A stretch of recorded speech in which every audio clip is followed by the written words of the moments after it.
And so me and Josh, my friend, we head to this raid, and we're the first people there. And then this other guy shows up, and Josh panics and just shoots the guy, and he respawns. The respawn. He's like, that's like an archetype, right, from like a movie. He's like the sidekick that panics. Exactly. But actually, I died a couple more times than Josh did during this raid. He only died one time. I blew me and a couple of enemies up with a powder keg at one point. So he was actually a better combatant than I was, but I did some pretty hardcore, like actual treacherous bombings. Hardcore killing. Yeah. But we were not trying to fuck with people, and he had his microphone hooked up to the game chat as well. So he was like, "Hey guys, don't please, we're here to just play. Just be fucking cool." Life. Yeah. And but yeah, I mean, they're dying left, right, and center, and it's like almost limitless. Like the pirate raids can go on for like a half hour, depending on how many people are participating in killing bad guys. That's cool, and it's super fun. But there was this one guy, the first guy that showed up, and I spawned in, and when you respawn, you spawn back on your ship as long as your ship hasn't sunk. Yes. And so I spawn in on my boat, and I see this other guy on the boat, and I'm like, "Que paso?" And he's holding a powder keg. Uh-oh. And he panics because he had one other person he was playing with. He was going to take the powder keg from the island where the raid was happening, and then he was going to bring it back to our ship and bomb our ship so that we couldn't get any of the spoils for the raid. Oh, but you just sort of like showed up and kind of put a stop to that, huh? Well, no, because what he did was he dropped the powder keg and shot it and suicide bombed us. Rip. Yeah, it was just like, even when Josh was playing famously and like absolutely crushing it on the island, and I was doing some of my own sabotage on some enemy ships who were, being rude. Mm-hmm. Even in that situation, it's just like there's such treachery, and it's like, okay, I guess you can, brush that under the rug and say, well, it's pirate stuff. But it's like, that didn't make playing the online experience any less frustrating. I know, right? Like, yeah, points for realism, but I'm not a pirate. Exactly. I want to play a video game. Yeah.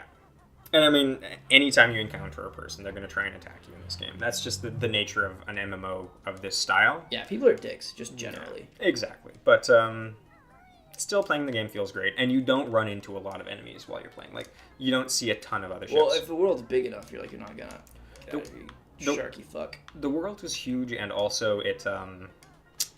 there's like a couple of different outposts that you can get to and receive missions and turn missions in at.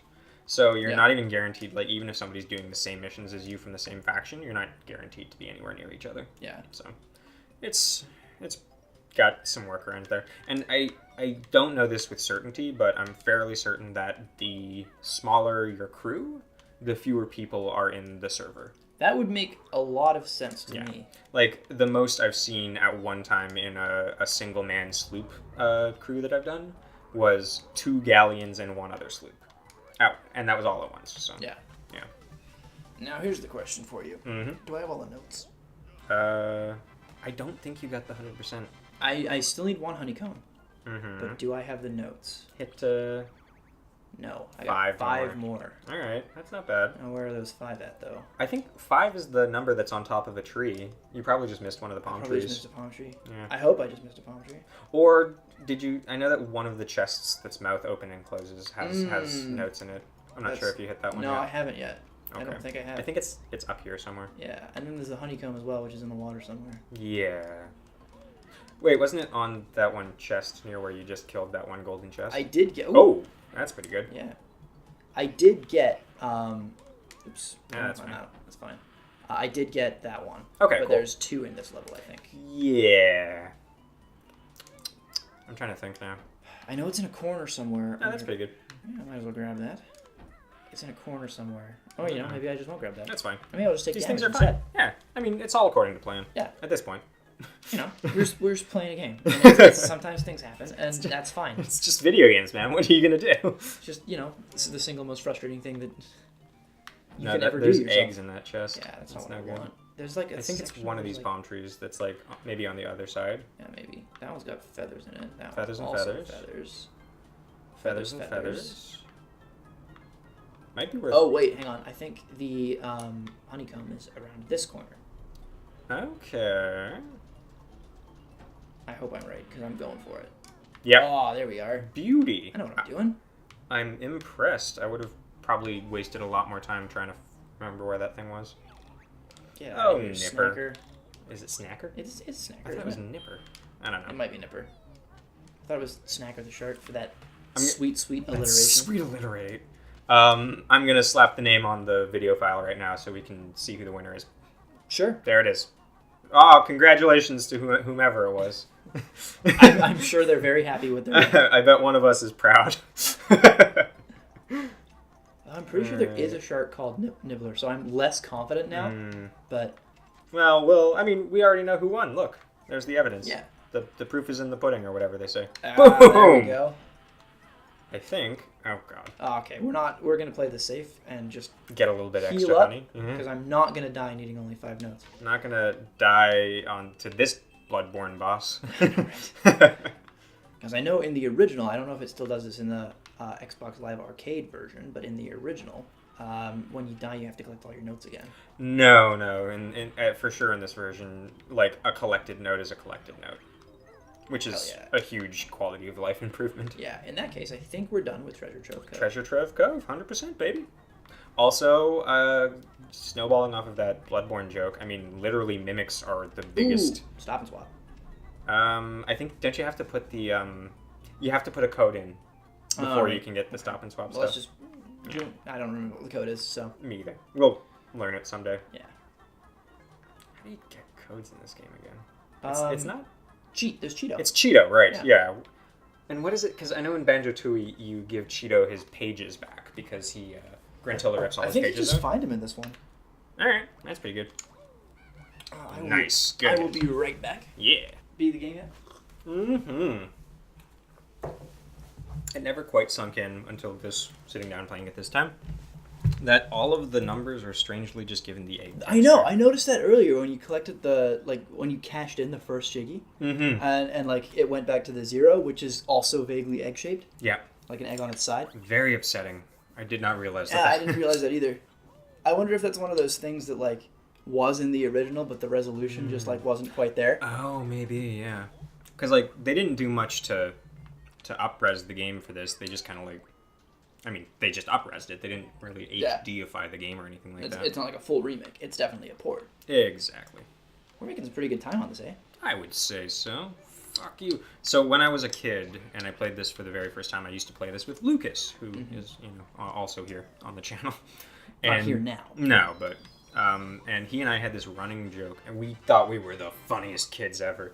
And we would that bad guy that I just killed down here, we would like walk slowly away from him while he was like flailing at us, and we would always, without fail, refer to him jokingly as Donkey Kong. Not understanding how game development companies work, even in the slightest, and not realizing that Rare literally did make that Donkey Kong game that we played. Yes. So that was just a dumb thing that we did as kids. I wish I had Banjo-Kazooie memories when I was a kid. Damn it. I'm gonna need some more notes, my dude. 60 short. Which one's the next level? Is it Bubble Swamp? It's Clankers Cavern next. Bubble Bloop Swamp is the 4th one. Clankers... Oh, God, I always think of Clanker... Like, when I think of the words Clankers Cavern, I think of the number 4 for some reason. I mean, you probably can do them out of order. Like, you can probably go Bubble Bloop Swamp, Clankers Cavern. But that would mean you have to do Clankers Cavern. Which, at this point, is unacceptable. And the reason it's unacceptable is because we all saw how well I did when I was trying to collect Blue Jinjo. I will remind you that, first of all, Clankers Cavern is almost entirely water. And second of all, there's that one Jiggy at the very, very bottom of the thing. Yep. With, what's his name? Blurp or whatever it is. The fish that, like, spits out air bubbles and you've got to, swim through the air bubbles. And, like, the swim controls aren't really there for that. There's a button that you can press to place all of them. And, fuck it. Just one at a time. Is it a shoulder button? Wait. If you... Jesus! Press the right trigger! You gotta learn it. I was right. I called it. I kept pressing... God damn you, bottles. Quit hiding things from me. I hope people are enjoying this, because, like, Banjo-Kazooie is one of those games where it's, like, sort of frustrating to watch, because it's, like, it's right there. Like, yeah, you gotta go this way. Especially if you fuck up in little ways like we have every now and then Oh, so especially far. Me. I mean, there was that whole good time where we were looking for the last Jiggy on... and like ran past it probably 6 or 7 times. A handful of times. Alright, what do we got here? Where's my buttons? There's my buttons. Thank you. Thank you, Clanker. One thing that Yooka-Laylee did that I wasn't a huge fan of is you get that like echolocation ability that breaks glass. Mm-hmm. It doesn't break all glass though. But it does break things like ice sometimes, yes. which is weird. But like, there's definitely like right before the first level, there's that area with the cracked pipe. Oh, and you have to unlock the ability to do your charge spin attack to break that one, despite the fact that other glass can just be broken using your echo. Yeah, that's specifically what I'm thinking about, and it's just like, a little bit on the annoying side, that one. Yeah. God, I didn't even play that game that recently, but I still remember it very vividly. Yeah. It does a lot of stuff. Like, it feels like an N64 game in all the good ways and the bad. And the bad, exactly. And it also feels very much like it has a very like getting the band back together feel to it.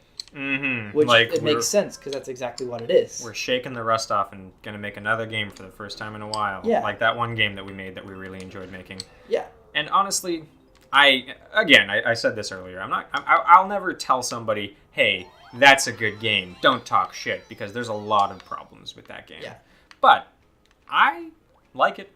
I 100%ed it. I can show you the proof that I did not 100% that. I will not 100% that. But Benjamin the completionist did not complete this one. I draw the line at that one. That's fine. Nobody's gonna hold that against you. A word that I've heard, like a way that I've heard to describe Yooka-Laylee is it is aggressively okay. Yeah. The prettiest 6 on 10 you'll ever play. Yeah. Now Clanker's gonna make me suffocate while I listen to him being sad. I don't think your air goes down. No, it doesn't. That would be miserable. There are games that do that though. Mm-hmm. Where like you have a timer and the timer will run out while you're doing it. Yeah, like you've got the timer and then it's like, but the timer might as well like not be there. Like after that point, like you're talking to him and it's just like you're gonna die. Yeah. Like the timer might as well just like stop when you get to that cutscene and be like 5 seconds shorter. Mm-hmm. You know. But the fact that it actually actively depletes is the most upsetting thing. Yes. I agree, because it's just like you're sitting there and you're like, why are you doing this to me? Yeah. No, I get you. 100%. Yeah, me and Matt not too long ago sat down and played another game that's probably might be up by this point. I don't know. We sat down and we played Army of Two. Dropping all the spoilers in this, huh? Yeah, well, I mean, it's relevant, I promise you. Army of Two sucks shit. I have heard that. It's a fun enough game, truthfully. Like, it's a pretty fun game to play 2-player. I get, why people might still have a fondness for it, because it's... oh god, the camera's going to fight me pretty hard on this one, huh? You did not get that bubble. I need you to be aware of that. I know. I was going for this one. This is the most stressful part of the game. Come on. There we go. So, Army of Two, there's this one scene that is like...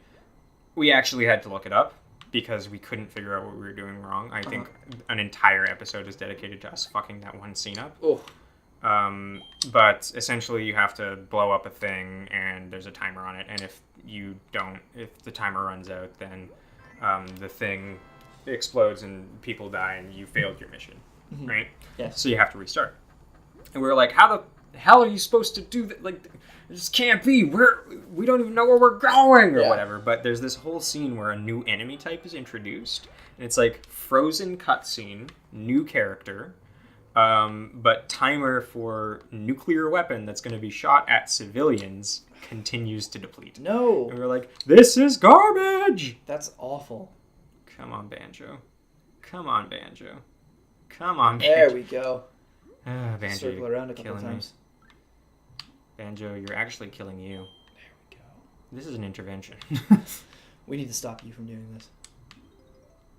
We're your friends. We care about you. Please stop this at once. I feel like timers, like, to increase the difficulty of a game is like almost cheating, Yep. That's kind of wild. Just hiding behind the bubble. There we go.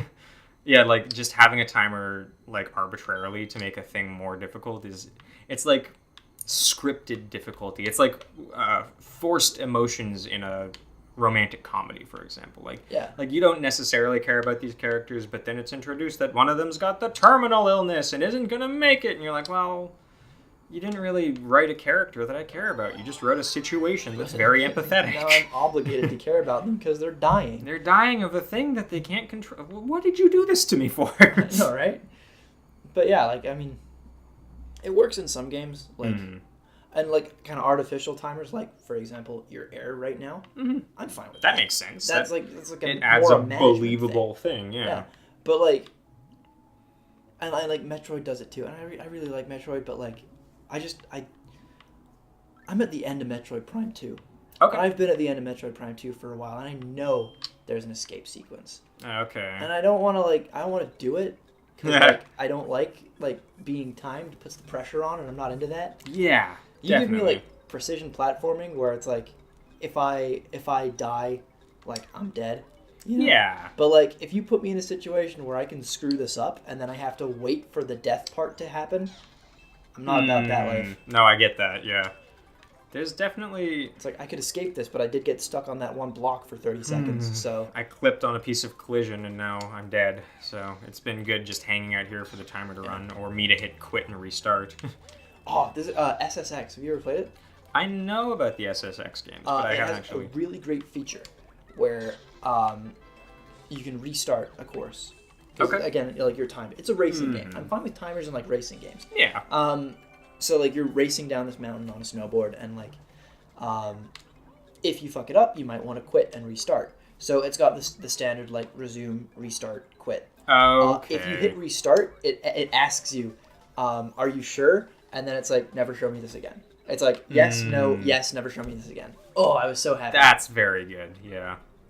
Yeah. Oh god, I can't even remember which game it was that I was playing not too long ago, but it's like there was it was. I think it was The Evil Within. I was sitting down and I was trying to finally beat The Evil Within because I wanted to play the sequel, and then I sat down and I 100% of the sequel. So, good times. That second game's real good. I don't got much to say about that first one. Not much. Nice anyway. Well, the first one's a really good like classic survival horror game, but it kind of is to classic survival horror what Yooka-Laylee is to classic 3D platforming, where the things that it does right, it does super right, and the things that it does wrong, it does so reliably wrong that it's just like, oh, well. Yeah. Of course this is going to happen in this type of game. You just, like, accept it as part of the genre. Yeah, but there was this bit where it's like, you have to really sequence things very specifically and dynamically in order to, in order to make the sequence happen the way it's supposed to. Yeah. Like, there's a very, very specific thing that you have to do. And if you miss the shot, or if you don't kill the right person in the right order, it's fucked and you can't complete the task. Ugh. And the biggest problem with that is that there's no, like, quick reset. There's no, like, Hotline Miami, hit it and get to the beginning. You have to get to the beginning of a whole sequence of moving around through space and sneaking and, like, a cutscene.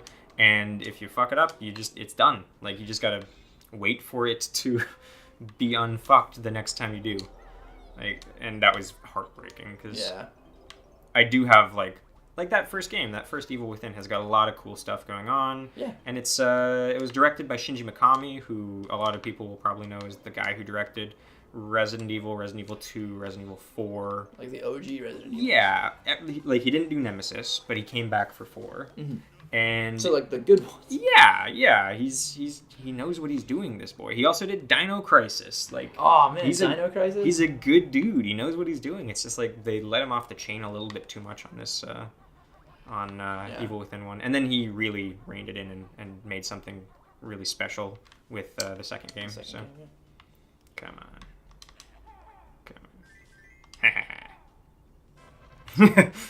And it just opens instead of... I know, right? It doesn't, like, break. It's just like, oh, shit, I guess somebody's trying to get in. How do people regularly open that? Is there a switch somewhere? Like... The switch is throw a bunch of eggs at it. That's an impractical way to design your door. God, once I realized as a kid, like, fighting those guys, that if you just jump into it and do the rat-a-tat rap... Yeah, because you're basically invincible while you're rat-a-tat-tatting, huh? Exactly. What do we got over here? We got a mean boy, we got some honey. Fuck you. I remember when I was watching Eve play, and she got to the point where they started having bees around the bees' nests, and she was just so betrayed. Oh my god. What point is that in this game again? Is it? I think the first time you see it is Bubble Gloop Swamp. Yeah, that makes sense. Like the 4th level, you're kind of getting a feel for it. You should know how to manage your health a bit more. You've probably collected a couple of honeycombs. You know. Yeah. You know, no time for any scrubs anymore. Man, we got some lives. Yeah, we're doing really good. We haven't died even a single time. Normally by this point I would have fucked up at least once pretty hard, but so far so good. You've got the opportunity for it because there's another life right there. Yeah, and I could get chomped by the bad boy. Yeah, I don't think you're going to get chomped like the 6-7 times that you have for life, though. Where am I trying? Am I trying to get up there? Going onto the pipe. Yeah, that's right. And then you're climbing that pipe. More pipes. There we go. I gotta say right now, I don't know how the sequencing is going to work at this point because I'm not overly familiar with the order in which these levels play out. I think the order of the levels is like from here: Clankers Cavern, Bubble Gloop Swamp, Gobi Valley, Freeze Easy Peak, Mad Monster Mansion. So I demand to be the one to play the Mad Monster Mansion. Okay, I will exercise that power on Click Clock Wood. You want Click Clock? Love Click Clock Wood. All right, because I also very much like Freeze Easy Peak. Okay, then you can have Freeze Easy Peak on the condition that I don't have Rusty Bucket Bay. Okay, all right. See, there we go. We're working this out. Mad Monster Mansion is my most favorite Banjo level. It has the best transformation. It also has the best song.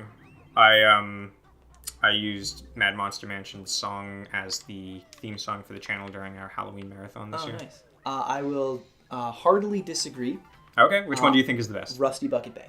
Yeah, okay. I mean, they're all bangers. It's all great. It's all great stuff. But I just love, like, when I think of Banjo, I think of the God, what is their home area called outside of Gruntilda's lair? Spiral Mountain. Spiral Mountain. Thank you. Why couldn't we remember that earlier? I don't know. The Spiral Mountain theme is, of course, the Banjo song, but or the opening theme song. Yeah, but Mad Monster Mansion is like, it's what I think of when I think of Banjo. Yeah.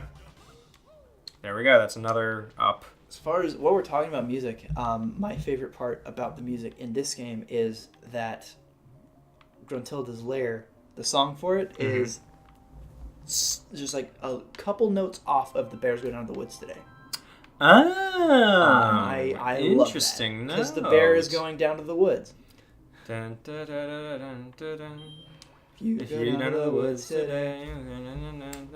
Yeah, see, yeah. Yeah, it's like a sinister version of that. It's like a kind of like darker version of.